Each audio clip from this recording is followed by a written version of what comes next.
First Contact's fine print. The Galactic Council's First Contact Committee had encountered thousands of spacefaring species over the millennia, but none quite like humans. While other species typically presented their greatest scientific achievements during first contact, humanity's representatives arrived with both engineers and lawyers in equal measure. "You'll need to sign here, here, and initial here," Sarah Chen, Earth's chief negotiator, said as she slid a stack of documents across the crystalline table. The Arxon delegate's sensory tentacles twitched in confusion. "But we've already completed the standard Unity protocols," Ambassador Kirks replied, their translator struggling to convey their bewilderment. "The exchange of scientific knowledge is traditionally unrestricted between member species."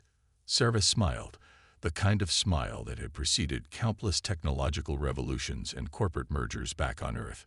"Of course, but you'll find these are simply standard non-disclosure agreements and intellectual property provisions. Nothing to worry about." The committee's Technology Assessment Division had been ecstatic when they first analyzed human spacecraft. The vessels were crewed by galactic standards, yet they displayed innovative solutions to fundamental engineering problems. Humans had developed artificial gravity through centrifugal force rather than graviton manipulation, achieved faster than light travel through what they called a legal interpretation of relativistic physics, and their life support systems were masterpieces of redundancy and jury-rigging. What the committee failed to realize was that every human innovation came wrapped in layers of patents, trademarks, and proprietary rights. The galaxy was about to learn that humanity's greatest invention wasn't any particular technology. It was the legal framework that governed innovation itself. "You see," Sarah continued, highlighting specific clauses in the agreement, "while we're excited to share our technological developments, we need to ensure proper attribution and compensation for our inventors. It's not just about the technology. It's about respecting the intellectual property rights of those who developed it." The committee members exchanged troubled glances. In their experience, technological advancement was a natural progression, as inevitable as stellar evolution. The concept of owning an idea was as foreign to them as owning a law of physics. But humans had built their entire technological civilization on this foundation. Every spacecraft component, every scientific breakthrough, every engineering solution came with its own web of licenses, patents, and legal obligations. It wasn't just bureaucracy. It was the engine that drove their innovation. Dr. James Rodriguez, Earth's chief engineering consultant, stepped forward. "Let me demonstrate why this matters," he said, activating a holographic display. "This is our Hawking drive, which allows for FTL travel. We developed it by identifying what we call a legal exception to the light speed limit." The alien delegates leaned forward, their various sensory organs fixed on the display. The drive's design was elegant in its audacity. It didn't so much break the laws of physics as carefully maneuver through their loopholes. "You see," James explained, his eyes lighting up with the peculiar joy of someone about to spring an intellectual trap, "Einstein's equations don't explicitly forbid faster-than-light travel. They just make it increasingly expensive in terms of energy as you approach light speed. So instead of trying to break through the light barrier, we found a way to submit a formal protest to physics itself." The room fell silent as the implications sank in. Humans hadn't just developed new technology. They had fundamentally changed how the galaxy would approach problem-solving. They treated universal constants not as immutable laws, but as regulations open to creative interpretation. Sarah picked up where James left off. "This is why proper legal framework is crucial. Our engineers don't just solve technical problems. They find legal workarounds to what were previously considered fundamental limitations. Each solution becomes a precedent, just like in our legal system." The committee members began to understand. Human engineering wasn't just about manipulating matter and energy. It was about manipulating the rules themselves. Their ships didn't simply move through space. They navigated through carefully constructed legal arguments with physical reality. As the meeting concluded, Ambassador Kirk signed the last document with a mixture of resignation and curiosity. Humanity had just introduced something more disruptive than any technology. They had brought lawyers to a universe that had only known engineers. The First Contact Committee's report that day contained a warning that would echo through galactic history. Caution advised when dealing with human technological exchange. They do not view universal constants as absolute laws, but rather as regulations subject to interpretation. Most critically, they have weaponized bureaucracy itself into a tool of innovation. In the years that followed, the galaxy would learn that humans weren't just another spacefaring species. They were the universe's first and only species to treat the laws of physics the same way they treated their own laws, as challenges to be understood, interpreted, and carefully circumvented through proper documentation and procedures. The age of legal engineering had begun, and the universe would never be the same. The regulation revolutionaries. The Galactic Safety and Standards Commission had never received so many appeals in its 12,000 years of existence. Ever since humanity joined the galactic community, their regulatory inbox had been flooded with what humans called requests for clarification and proposed interpretations of safety protocols. Director Vitax of the Commission rubbed his crystalline four ridges in frustration as another human delegation entered his office. This time, it was a team from the Tesla-Microsoft SpaceX consortium, led by their Chief Compliance Officer, Dr. Maya Patel. Director, we've reviewed Regulation 7249B regarding antimatter containment. Maya began, spreading out a holographic display of documents that seemed to stretch into infinity. We believe we found an alternative interpretation that could revolutionize energy efficiency. Gitax's assistant, a hyper-intelligent shade of blue plasma contained in a force field, flickered nervously. The last time humans had interpreted a safety regulation, they had managed to create a new form of FTL communication by arguing that quantum entanglement wasn't technically faster than light. It just involved instantaneous administrative updates to particle documentation. The regulation clearly states that antimatter must be contained by magnetic fields of sufficient strength to prevent any possibility of contact with normal matter. Vitax recited, having memorized this particular rule after the human's 15th appeal. Maida's smile widened. Exactly. But notice it specifies magnetic fields plural. Our legal team has determined that this implies the possibility of using multiple overlapping fields, each individually below the standard safety threshold, but collectively providing the required containment. The human engineer accompanying her, Dr. Carlos Ramirez, stepped forward with barely contained excitement. By using a network of smaller interlocking magnetic fields, we can create what we call a distributed containment system. It's not only safer than traditional single-field containment but uses 43% less energy. Gitax's crystalline structure vibrated with concern. But the regulation was meant to ensure maximum field strength, not to encourage the creation of complex field networks. Ah, Maya interjected, but Section 12, subsection C specifically encourages innovative approaches to safety enhancement. Our distributed system actually provides redundancy. If one field fails, the others compensate automatically. We've prepared 17,000 pages of documentation demonstrating how this technically exceeds the safety requirements while operating within the letter of the law. The Commission's legal eye, which had been quietly processing the humans' proposal, chimed in with its analysis. Their interpretation, while unconventional, appears to be legally sound. The regulation's language does not explicitly prohibit this approach. This was exactly what Vitax had feared. Once again, humans had found a way to transform what was intended as a restriction into an opportunity for innovation. Their peculiar fusion of legal expertise and engineering creativity seemed to view every regulation as a puzzle to be solved rather than a rule to be followed. Furthermore, Carlos continued, pulling up technical specifications, by interpreting the requirement for sufficient strength as a collective rather than individual requirement, we can implement dynamic field adjustment algorithms. Each field responds to real-time conditions, creating a more adaptive and resilient containment system. Maya nodded enthusiastically. We've already filed patents for 73 distinct innovations developed during this compliance review process. Of course, we're willing to license these technologies to other species under reasonable terms. Vitax's assistant flickered rapidly, the plasma equivalent of a nervous twitch. Director, our preliminary analysis suggests their system could be adapted to improve containment efficiency across all antimatter applications in the galaxy. And there it was. Like so many human interpretations before, this one would probably end up becoming the new standard.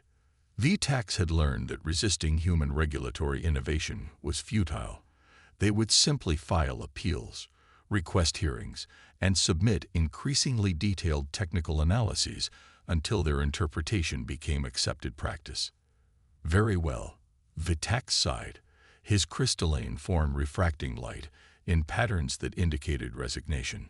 Submit your full documentation for review, but please, no more than 20,000 pages this time. Maya and Carlos exchanged knowing looks. The humans had already prepared 40,000 pages, with another 60,000 in appendices. After all, thoroughness in documentation was another safety requirement they had creatively interpreted. As the human delegation left, Vitax's assistant displayed a message. Incoming transmission. Human delegation from Boeing Northrop Blue Origin requests hearing regarding novel interpretation of vacuum decay prevention protocols. Vitax's crystalline structure briefly flickered into the ultraviolet spectrum, the equivalent of a cosmic facepalm. The humans weren't just adapting to galactic bureaucracy. They were weaponizing it into a force for technological progress. Every regulation intended to limit or control had become a springboard for innovation. The galaxy was learning that human lawyers and engineers working together were capable of things that neither profession alone could achieve. They didn't break rules. They just understood them better than the people who had written them. And somehow, impossibly, they were making the galaxy safer and more efficient by doing so. When laws meet physics, the Galactic Institute of Physical Sciences was hosting its first ever joint symposium on legal interpretations of universal constants. The event had drawn an unprecedented mix of alien physicists and human lawyer engineers, all gathered in a vast auditorium designed to accommodate beings of various compositions and dimensional preferences. Dr. Elizabeth Wong stood at the podium, her holographic presentation showing what appeared to be a standard quantum mechanics equation. But there was something different about it. It was formatted like a legal document, with footnotes, appendices, and careful annotations of precedent. Consider Heisenberg's uncertainty principle, she began, highlighting specific terms in the equation. Traditional interpretation treats it as an absolute limitation on simultaneous measurement of complementary variables. However, our legal analysis suggests it's more accurately understood as a regulatory framework for quantum interactions. The alien physicists rustled, hummed, and flickered in their various ways of showing agitation. A quantum consciousness from the Crab Nebula projected its thoughts. The uncertainty principle is not a regulation. It is a fundamental property of reality. Elizabeth smiled the particular smile that human lawyer engineers had become famous for throughout the galaxy. Is it, though? Let's examine the precise language of the mathematical framework. Notice it speaks of measurement uncertainty, but what legally constitutes a measurement? Her colleague, Dr. James Chen, stepped forward with another holographic display, this one showing a complex apparatus. We've developed what we call a quantum legislative observer. Instead of directly measuring position or momentum, it establishes a legal framework for particle behavior documentation. The device was beautiful in its complexity. A maze of quantum sensors, each technically not performing a measurement, but rather establishing a probabilistic documentation environment. Somehow, through careful definition of terms and creative interpretation of quantum mechanical laws, they had found a way to gather more information than should have been theoretically possible. By legally defining our interaction with quantum systems as procedural observation rather than direct measurement. James explained, we create a new category of quantum interaction, not explicitly forbidden by the original mathematical framework. A hyperlogical entity from the Sirius cluster pulsed with skepticism. You cannot simply redefine fundamental laws of nature. Why not? Elizabeth countered. We do it with human laws all the time. The key is understanding that physical laws, like legal ones, are ultimately descriptions of how things work, and descriptions can be reinterpreted while still remaining valid. She brought up another display, this one showing the results of their experiments. The data was undeniable. Their quantum legislative observer was achieving results that skirted the edges of what was traditionally considered possible under the uncertainty principle. We're not breaking the law, James added quickly. We're simply applying established principles of legal interpretation to physical constants. Every apparent limitation in physics can be viewed as a framework for potential innovation. The humans proceeded to present case after case of what they called physics litigation, instances where they had found creative ways to work within the letter of physical laws while achieving previously thought impossible results. They showed how they had established temporal rezoning ordinances to manipulate local time dilation effects, created gravitational easements that allowed for more efficient space travel, and even developed quantum arbitration protocols that could influence particle behavior through carefully worded interactions. A silicon-based collective mind from Betelgeuse finally asked the question that had been troubling many. But how can you be certain these interpretations are legal? Elizabeth's response was pure human lawyer-engineer. Has the universe filed any objections? The auditorium erupted in a cacophony of varied alien expressions of disbelief, amusement, and reluctant admiration. The humans had done it again. They had found a way to treat the fundamental forces of reality as if they were subject to legal review and amendment. Look, James said, bringing up their final slide. Every physical law can be viewed as a contract between matter, energy, and space-time. And like any contract, its application depends on interpretation. We're simply applying the principles of judicial review to the laws of nature. The presentation concluded with a proposal that would have been unthinkable before humans joined the galactic community: the establishment of a universal court of physical constants, where new interpretations of natural laws could be formally proposed, reviewed, and implemented. As the symposium drew to a close, the alien scientists found themselves grappling with a distinctly human perspective, that perhaps the universe's operating principles were less like immutable commands and more like a living legal code, open to interpretation and creative application. The humans had introduced something unprecedented to the galaxy's scientific community: the concept of jurisprudential physics, and somehow, impossibly, it was working. The universe, it seemed, responded to legal arguments just as it did to mathematical ones. The boundaries between natural law and human law were becoming increasingly blurred, and in that blurring, humanity was finding new ways to push the boundaries of what was possible.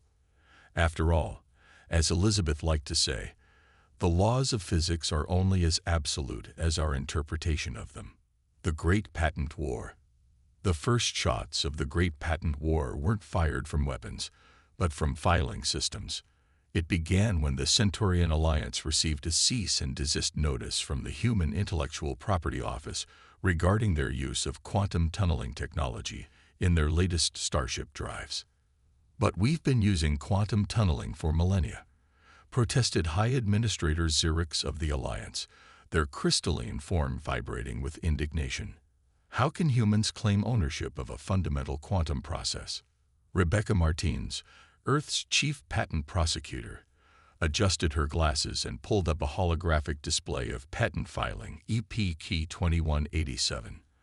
Our patent doesn't claim ownership of quantum tunneling itself, but rather our specific method of legally defining particle boundaries and establishing contractual relationships between quantum states.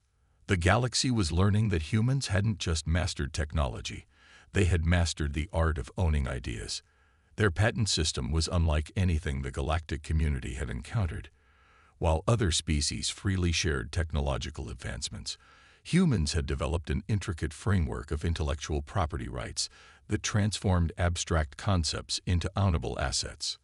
The crisis escalated when humanity began filing retroactive patents on thousands of novel applications of previously common technologies.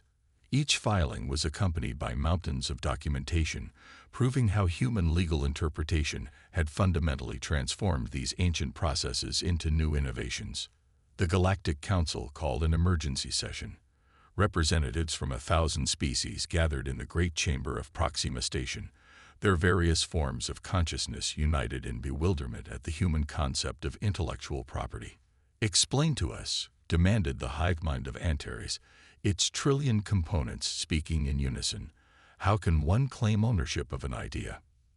David Chen, Earth's IP Relations Ambassador, stood before the assembly. "Think of it as establishing clear lines of responsibility and credit for innovation. Our patent system doesn't just protect ideas, it incentivizes their creation and ensures their proper development." But the galaxy wasn't buying it. The synthetic intelligences of Sirius threatened to sever quantum communications. The organic collectives of Vega began stockpiling antimatter in preparation for conflict. Even the usually peaceful energy beings of the Pleiades were considering a dimensional embargo. Then something unexpected happened. A junior diplomat from the Arcturus Federation made an interesting discovery while reviewing human patent law. "These humans," she announced to her superiors, "they don't just restrict ideas, they trade them." This revelation changed everything. The concept of licensing agreements spread through the galaxy like a mimetic virus. Species began to realize that human intellectual property law wasn't just about ownership, it was about creating a marketplace of ideas.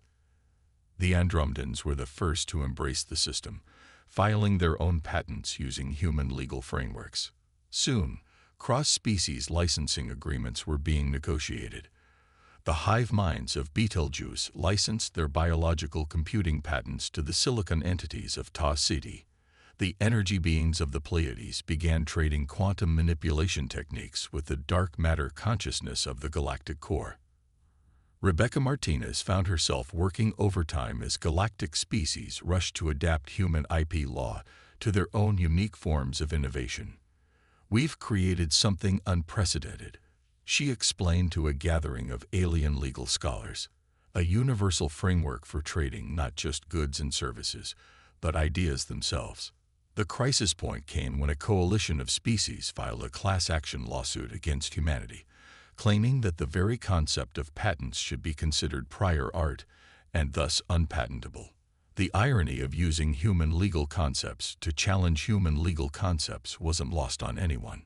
The case was brought before the newly established Galactic Intellectual Property Court.